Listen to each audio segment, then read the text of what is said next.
বিয়ের আগে ফিজিক্যাল ইন্টিমেসির পার্টটা আমাদের আসলে অনেক বেশি ঠান্ডা মাথায় চিন্তা করা উচিত, যে নিজেকে প্যাম্পার করার পাশাপাশি নিজের যে চাহিদা যেগুলো আমার জন্য ক্ষতিকর ওগুলো ইগনোর করা, ওটাকে কন্ট্রোল করা। না হলে আমি তো আসলে পশু থেকে আলাদা থাকতে পারছি না। আপনি যখন একজন পুরুষকে এইভাবে অভ্যস্ত করে ফেলছেন যে রেসপন্সিবিলিটি ছাড়াই সে ফ্রি অ্যাক্সেস পেয়ে যাচ্ছে তার যখন যেটা দরকার, সে কেন বিয়ের পরে আপনার প্রতি রেসপন্সিবিলিটি শো করবে? একটা মানুষের সাথে যখন আপনার মূল্যবোধ যাচ্ছে না, ভ্যালু সিস্টেমটা মিলছে না, আপনি কিভাবে এটা মনে করেন বিয়ের পরে সব ঠিক হয়ে যাবে আপনাদের সম্পর্ক? বর্তমান ভালোবাসাটা মনে হয় অনেকের কাছে অনেক বেশি শরীর কেন্দ্রিক হয়ে যাচ্ছে।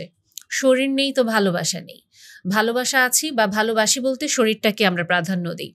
ঠিক বর্তমানে যেমন টিভি সিনেমা একটা ট্রেন্ড খুব বেশি দেখা যায়, ইভেন অনেকে সিনেমা হয়তো এটার কারণেই দেখে, অনেকে বলেও থাকে খুব বোস্টফুলি যে কাইন্ড অফ ওই সিনটা কখন আসবে, যে খুব ভালোবাসার তীব্র মুহূর্তে ইন্টিমেসির পার্টটাই অ্যাকচুয়ালি ভালোবাসাটা নাকি পরিপূর্ণতা পায়। কিন্তু এটা যদি আসলেই হয় তাহলে বর্তমানে অনেক ক্ষেত্রে এই যে ফিজিক্যাল ইন্টিমেসিটাকে আমরা বিয়ের আগে এত প্রায়োরিটি দিচ্ছি, এটা তো অনেকের জন্য ট্র্যাপ হয়ে যাচ্ছে। এবং এটা নিয়ে আজকে আমি আস্তে আস্তে করে আপনাদের সাথে কথা বলবো। বাট এটা শুরুর আগে আমি যদি কিছু কথা বলি, যে আপনি একজন মানুষকে ভালোবাসেন এবং ভালোবাসেন এই জিনিসটা বোঝার জন্য আপনি এটা একটু দেখেন তো, এই মানুষটাকে যখন আপনি মানুষটার আশেপাশে থাকেন তখন কি আপনি আসলেই শান্তি পান কিনা? আপনার মন এবং আপনার শরীর পুরাপুরি একেবারে শান্তি বা কামনেস বা একেবারে ছেড়ে দেয়া যেটা বলে ওটা হয় কিনা, নাকি আপনার ওনার সাথে আসলে এই ভয়টা কাজ করে কখন কি বলবো এই বুঝি রেগে যাবে?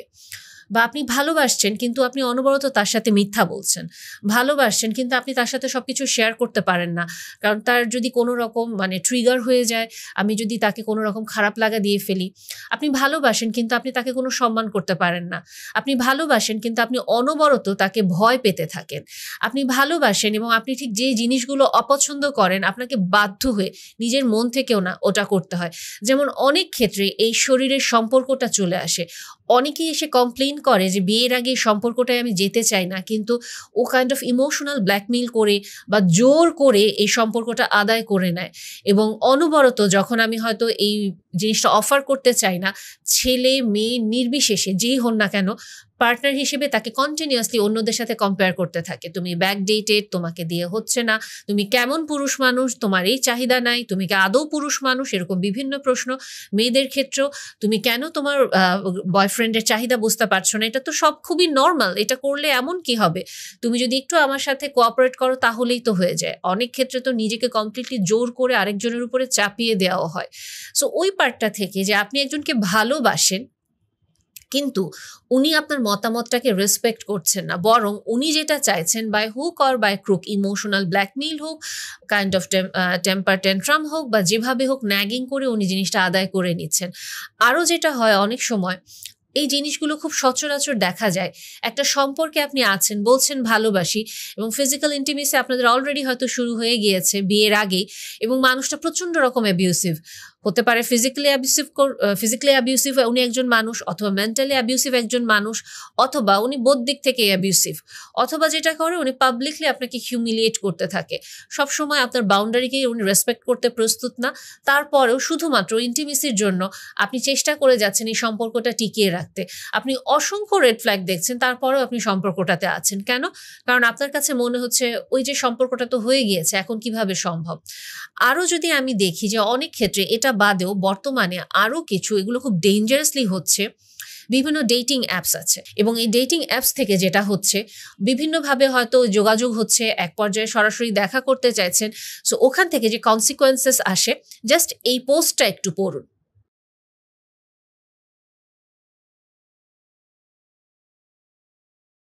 এই পোস্টটা যদিও আমাদের দেশের না বাহিরের, কিন্তু আমাদের দেশেও এরকম অহরহ কেসগুলো হচ্ছে এবং এটা আমি পাচ্ছি, না হলে আজকের এই টপিকটা নিয়ে আমি কথা বলতাম না।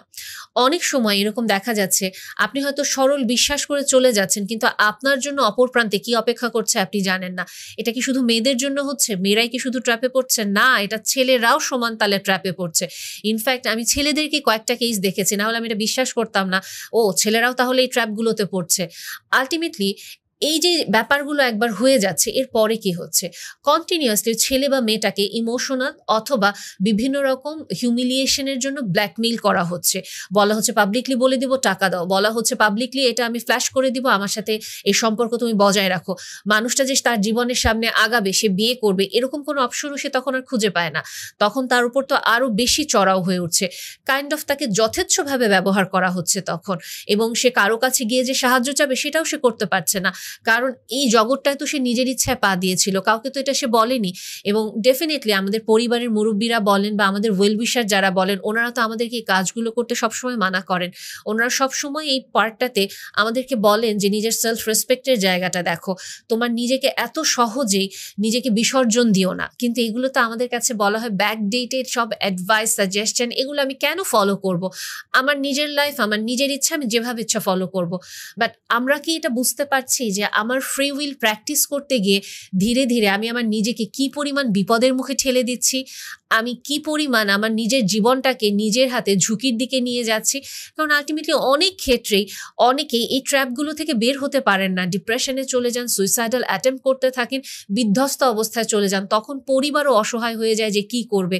এবং অনেক পরিবারের আসলেই ওই অবস্থা থাকে না যে তার সন্তানকে বা তার পরিবারের ওই কাছের মানুষটাকে এখান থেকে কিভাবে বের করে নিয়ে আসবো, ওই বুদ্ধিটা খাটানোর ক্ষমতা বা টাকা পয়সা খরচ করার ক্ষমতা। সো অনেকেই সাফার করতে থাকেন। এবং এখান থেকে আমি আরেকটু যদি চলে যাই, এই যে আমরা শারীরিক সম্পর্কটাকে এক্সপ্লয়েট করার জন্য আরেকটা নতুন মানে পর্যায়ে নিয়ে যাচ্ছি। আচ্ছা চলো আমরা কাজী ডেকে বিয়ে করব, বিয়ে করলে তো আমাদের সম্পর্কটা হালাল হয়ে যাবে, দেন এটায় কোনো সমস্যা থাকবে না। এবং ছেলে মেয়ে উভয় পক্ষই, এগেইন আমি কিন্তু এখানে কোনো একটা জেন্ডারকে স্পেসিফাই করব না, দুই পক্ষই সমান তাল এক্সপ্লয়েট করে। সো চলো আমরা এইভাবে করে বিয়ে করি, এরপরে তো যেটা হবে ওটা হয়েই যাবে।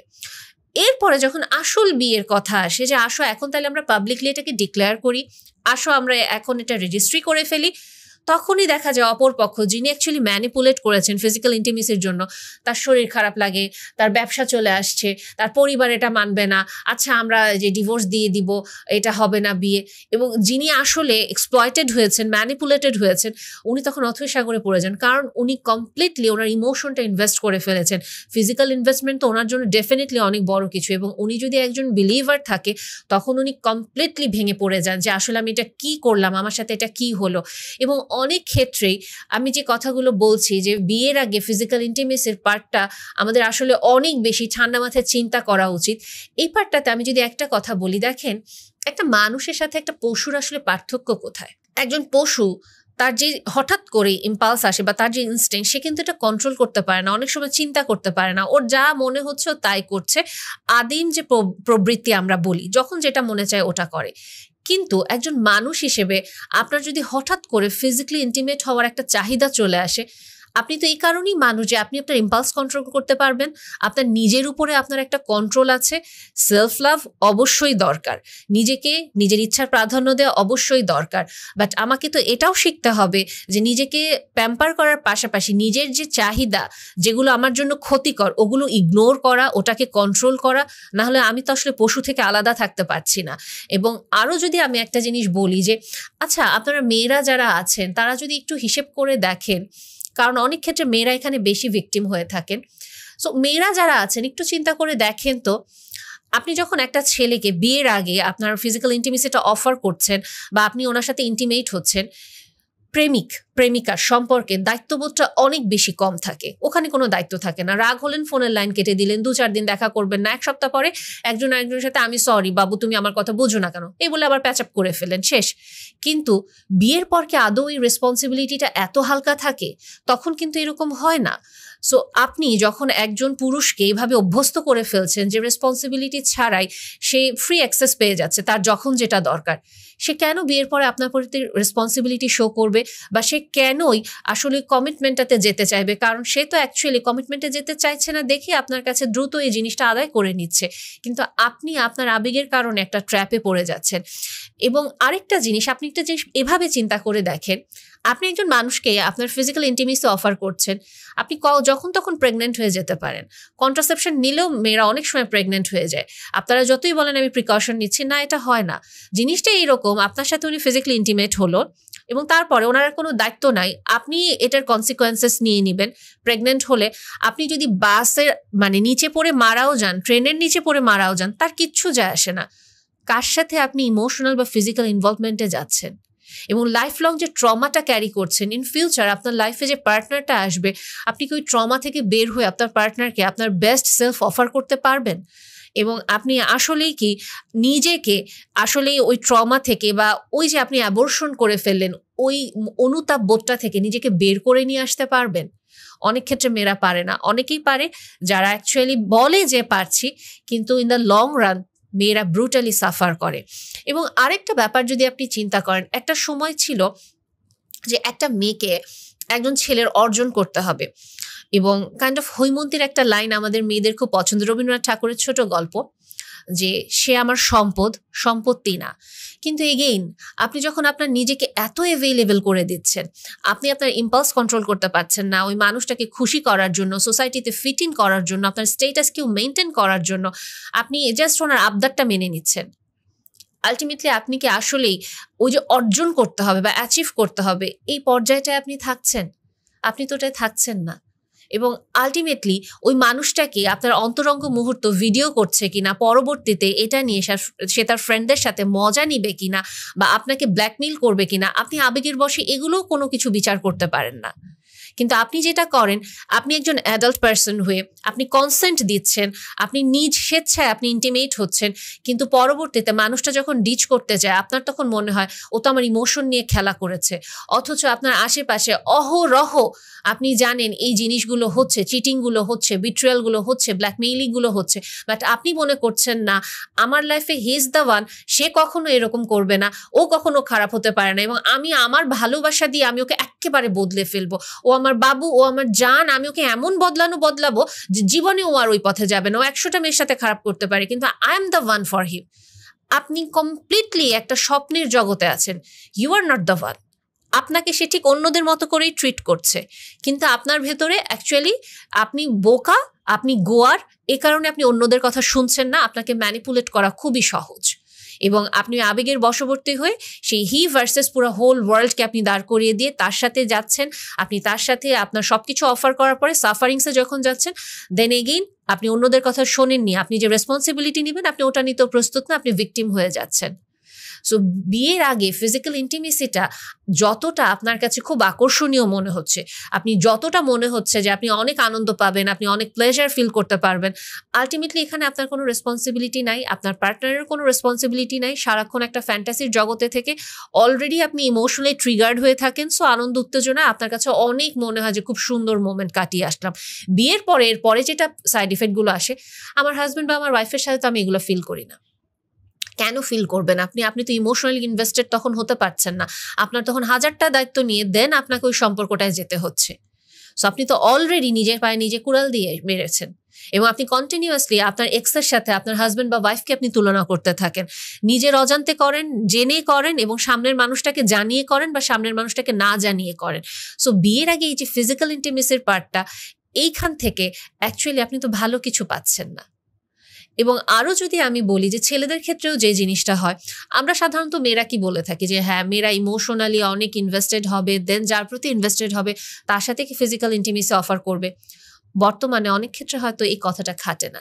আমি অনেক ছেলেকে দেখি রিগ্রেট করতে যে আমি কখনোই এই সম্পর্কটাতে যেতে চাইনি, ও আমাকে বিভিন্নভাবে হয়তো বলেছে, ইমোশনালি আমি ওর প্রতি উইক এটা সে জানতো, এবং জাস্ট বিকজ সে হঠাৎ করে একজন একটা ইম্পালস ফিল করলো, আর্চ ফিল করলো, বা ওর কারোর সাথে ওর যে যাকে পছন্দ ভালোবাসে তার সাথে কোনো গন্ডগোল হলো, দেন সে তাকে কাইন্ড অফ আমার উপরে ইম্পোজ করলো, বা সে জাস্ট আমাকে ট্রিগার করলো, ইন্টিমেট হয়ে গেলাম, এবং তারপর আমি বুঝতে পারলাম যে আমাকে ইউজ করা হয়েছে।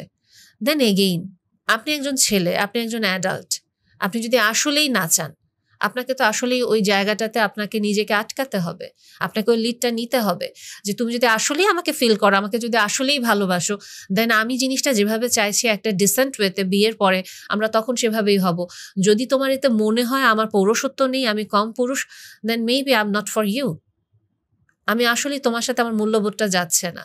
একটা মানুষের সাথে যখন আপনার মূল্যবোধ যাচ্ছে না, একটা মানুষের সাথে আপনার যখন ভ্যালু সিস্টেমটা মিলছে না, আপনি কিভাবে এটা মনে করেন বিয়ের পরে সব ঠিক হয়ে যাবে আপনাদের সম্পর্ক, অন্যান্য সব দিক থেকে খুব হ্যাপেনিং, থ্রিলিং, ম্যাচিং একটা কম্প্যাটিবিলিটি আপনারা মেনটেন করতে পারবেন? এটা কি আসলে সম্ভব হবে? কারণ আরো অনেক জায়গায় আপনাদের মূল্যবোধের তাহলে ডিফারেন্স থাকবে। এবং আরেকটা জিনিস যেটা আমি বলছিলাম যে সবসময় যে মেয়েরা ইমোশনালি স্টিমুলেশন থেকে ফিজিক্যাল ইন্টিমেসির দিকে যায় এমন না। অনেক মেয়েই থাকে তাদের আর্জটা বেশি থাকতে পারে ইন্টিমেট হওয়ার, এবং অনেকেই থাকে ইমোশনালি ম্যানিপুলেট করে ছেলেদের সাথে এরকম ইন্টিমেট হয়ে যান, এবং তারপর তার একটা পর্যায়ে তার হঠাৎ করে তার হুশ আসে আমি এটা কি করলাম, এরপরে কমপ্লিটলি ছেলেটাকে ডিচ করে দেয়, ছেলেটার সাথে সে আর কোনো কথা বলে না, গোস্টিং স্টার্ট হয়ে যায়, দেখা করে না, ছেলে তো মানে পুরাই মানে ট্রমা ইয়েতে চলে যায় যে কি হইলো, কি করলাম, কি সমস্যা। কারণ আলটিমেটলি একটা ছেলেকে ইন্টিমেসিতে পারফর্ম করতে হয়। সো অনেক ক্ষেত্রে ওখান থেকে একটা ছেলের ভিতরে ইনসিকিউরিটি চলে আসে যে আমার কি পারফরমেন্সের প্রবলেম, আমার কি তাহলে মানে বিভিন্ন রকম মানে আমাকে আরো বেশি ইমপ্রুভ করতে হবে, আই এম নট এনাফ, বা আমার এখানে কোথাও কি আমার নিজেকে এরকম, এখন ও কি এটা বাইরের কাউকে বলে বেড়াবে, অন্যদের সাথে এটা নিয়ে গসিপ করবে, বিচিং করবে, বা তাহলে আমি ফিউচারে যে আসবে এটাকে আমি অ্যাকচুয়ালি মেনটেন করতে পারবো না। এবং এখান থেকে অনেক ক্ষেত্রে একটা ছেলে দেখা যায় যে ছেলেটা জীবনেও বিয়ের আগে ইন্টিমেট হতে চাননি, আস্তে আস্তে করে উনি এটা মানে কাইন্ড অফ ট্রায়ালের মতো করে উনি স্টার্ট করে দেন, অনেকে ব্রোথেলে চলে যান এখান থেকে, বা অনেকেই কাইন্ড অফ দেখা যায় আজকাল তো ইন্টিমেসিটা খুবই সহজ পাওয়া, সো অনেকেই যেই ভ্যালু সিস্টেমটা থাকে ওখান থেকে সরে যান, কখন নিজের অজান্তেই সরে যাচ্ছেন একজন ছেলে এটা নিজেও উনি বুঝতে পারেন না। সো ফিজিক্যাল ইন্টিমেসি বিয়ের আগে সবসময় যে মেয়েদের জন্য এটা লিথাল বা মেয়েদের জন্য এটা খারাপ এমন না, এটা একটা ছেলের জন্যও খারাপ। এবং অনেক ক্ষেত্রে আমরা অলওয়েজ এটা মানা করে থাকি বিয়ের আগে কখনোই ফিজিক্যাল ইন্টিমেসিতে kind of trial protocol maintain করবেন না। আচ্ছা আমি একটু ট্রায়াল দিয়ে দেখি তো জিনিসটা কেমন, কমপ্লিট ডিভাস্টেটিং রেজাল্ট আপনাকে দিবে বিয়ের আগে। বিয়ের পরে আপনি নিজেই তখন আপনি পাজলড হয়ে যাবেন। কারণ এগেইন ছেলেদের এখানে যে প্রসেসটাতে যান মেয়েদের প্রসেস সেম থাকে না, এবং ছেলেদের অনেক মিথস থাকে যে এক্সপেকটেশন নিয়ে ওনারা আগান, আলটিমেটলি ওটা ফুলফিল হয় না, এবং আপনারা বিভিন্ন গসিপে বিশ্বাস করেন, ট্রু নলেজ আপনাদের নাই, মিথসের উপরে ডিপেন্ড করে আপনি দেখেন যে ও ফাইন আমি তাহলে ভালো না, আমি পারফর্ম করতে পারছি না, তাহলে আমি কি আসলেই আমার পৌরসত্ববোধ বজায় রাখতে পারছি, ওখান থেকে বিভিন্ন হার্বাল মেডিসিনে আপনারা চলে যাচ্ছেন যেটা আপনার শরীরকে কমপ্লিটলি ধ্বংস করে দিচ্ছে। সো আলটিমেটলি বিয়ের আগে ফিজিক্যাল ইন্টিমেসি একটা ছেলের জন্য যেমন ক্ষতিকর একটা মেয়ের জন্যও ক্ষতিকর, এবং এ কারণে আমি বললাম যে বিভিন্ন রকম ট্র্যাপে ফেলে এই কাজগুলো করা হয়। আরেকটা যে ব্যাপার নিয়ে আমি বলবো, যদি আসলেই আপনি নিজের অজান্তে এরকম একটা ইন্টিমেট রিলেশনে একবার আপনি ইনভলভ হয়ে গিয়েছেন এবং আপনি এখন এখান থেকে বের হয়ে আসতে চান, আপনি বিভিন্ন রেড ফ্ল্যাগ দেখছেন, কিন্তু আপনার মনে হচ্ছে যে মেবি আমি মানে যেহেতু আমার ইচ্ছা ছিল যার সাথে আমি সম্পর্ক করব তাকেই বিয়ে করব, আপনি এই ট্র্যাপে থেকেন না, আপনি প্লিজ বের হয়ে আসেন। ইনফ্যাক্ট আপনি যদি একজন বিলিভার হন, আপনার যদি কোনো ইসলামিক স্কলারের ওপিনিয়ন প্রয়োজন হয়, কোনো মুফতির সাথে আপনার কথা বলার প্রয়োজন হয়, আপনি পার্সোনালি অ্যানোনিমাস ওয়েতে আপনি কথা বলার চেষ্টা করেন, আপনি জানার চেষ্টা করেন, ওনারা অবশ্যই আপনাকে ধর্মের দিক থেকেও হেল্প করতে পারবেন। এবং এই ক্ষেত্রে আমি অনেক স্কলারদের সাথে আমার ক্লায়েন্টরা যখন কথা বলেন ওনারা বেশ ভালো ও পজিটিভ ওপিনিয়ন পেয়েছেন, এবং এখান থেকে ওনারা আলহামদুলিল্লাহ বের হয়ে আসতে পেরেছেন। সেটা যেমন ওনারা সাইকোলজিক্যালি বের হয়ে আসতে পেরেছেন, রিলিজিয়াস পার্সপেক্টিভ থেকে বের হয়ে আসতে পেরেছেন, এবং সোশ্যালি ওনারা একটা হেলদি লাইফ লিড করছেন। সো এই পার্টটাতে আমাদের আসলেই মাথায় রাখা উচিত যে দেখেন ফিজিক্যাল ইন্টিমেসির যে পার্টটাতে আমরা এটা মনে করি যে ব্যাকডেটেড একটা ফিলোসফি, বিয়ের আগে কেন ইন্টিমেট হব না, বিয়ের আগে তো হইতেই পারি, তো প্রবলেম কই। এটা কোনো ব্যাকডেটেড ফিলোসফি না, এটা এমন একটা ফিলোসফি যেটা আপনাকে লাইফ লং সেভ করবে বিভিন্ন ট্রমা থেকে। এখন আপনি বলতে পারেন আমি তো অলরেডি অনেকের সাথে ইন্টিমেট হয়েছে, আমার তো কোনো ট্রমা নাই। আপনি কিভাবে শিওর নেক্সট ইন্টিমেসিতে আপনি কোনো ট্রমা পাবেন না? আপনি কিভাবে শিওর যে নেক্সট ইন্টিমেসিতে আপনাকে কেউ ব্ল্যাকমেইল করবে না, আপনাকে কেউ ড্রাগ করবে না, আপনাকে কেউ কোনো রকমভাবে মানে কাইন্ড অফ ইউজড ফিল করাবে না, আপনার বডি ইনসিকিউরিটি ট্রিগার করে দিবে না? আপনি কিভাবে শিওর এটা? কারণ একটা জিনিস কি, আমরা একটা কাজ বারবার করতে পারি, কিন্তু যেদিন বিপদ হবে ওই দিন কিন্তু 100% বিপদে আমিই পড়ব। আর যে কথাটা আমি সবসময় বলি, আপনি কিন্তু একটা মানুষ, আপনি কিন্তু একটা মাংসপিণ্ড না, এবং আপনি কিন্তু মানুষ হিসেবেই এই ট্রমা আপনি নিতে পারবেন না যে কেউ আপনাকে জাস্ট ইউজ করে ছুঁড়ে ফেলে দিচ্ছে। আমি অসংখ্য এরকম কেস দেখি যেখানে একজন ছেলে বা মেয়ে হাউমাউ করে কাঁদতে থাকে, কারণ এই জিনিসটা নিয়ে অসম্ভব কষ্টকর যে কেউ একজন আমাকে ব্যবহার করেছে, যাকে আমি বিশ্বাস করেছি, যাকে আমি ভালোবেসেছি, সো যদি আপনি এরকম কোনো রিলেশনে থাকেন যেখানে আপনি ইন্টিমেসিটা অফার করতে চাইছেন না, বাট আপনি মেবি মনে হচ্ছে আপনি একটা ট্র্যাপের ভিতরে পড়ে যাচ্ছেন, বা আপনার মনে হচ্ছে আপনাকে পুশ করা হচ্ছে, নিজের জন্য স্ট্যান্ড নেন, বের হয়ে আসেন, প্রোটেস্ট করেন। আপনার ভ্যালু সিস্টেমের সাথে ওই সামনের মানুষটা যদি ভ্যালু সিস্টেম ম্যাচ করতে না পারে, আপনার সবচেয়ে সেন্সিটিভ ভ্যালুকে সে যদি রেসপেক্ট করতে না পারে, আপনাকে কেউ যদি জাস্ট একটা টিস্যু পেপারের মতো ইউজ করে, প্রোটেস্ট করেন, বের হয়ে আসেন। ভালোবাসা তখনই সুন্দর যখন আপনি আপনার নিজের লজিক এবং মাইন্ড দুটোকে একসাথে ব্যবহার করে, লজিক্যাল মাইন্ড বা ওয়াইজ মাইন্ড আমরা যেটা বলি, ওই ওয়াইজ মাইন্ডে আপনি ডিসিশন নিতে পারবেন। ভালোবেসে জম্বি হয়ে যেন না, যেখানে আপনার কোনো বিচার বুদ্ধি বাস্তব জ্ঞান কিচ্ছু থাকবে না। ওটাকে ভালোবাসা বলে না, ওটাকে লিমারেন্স বলে, ওটাকে আনহেলদি ডিপেন্ডেন্সি বলে। কিন্তু আমরা ওটাকে ভালোবাসার নাম দিই, আমরা ওটাকে মায়া নাম দিই। ওটা ভালোবাসা বা মায়া কোনোটাই না, বরং আপনি একটা অদ্ভুত টক্সিক বাবলে আবদ্ধ হয়ে আছেন। বাস্তবতায় আসুন।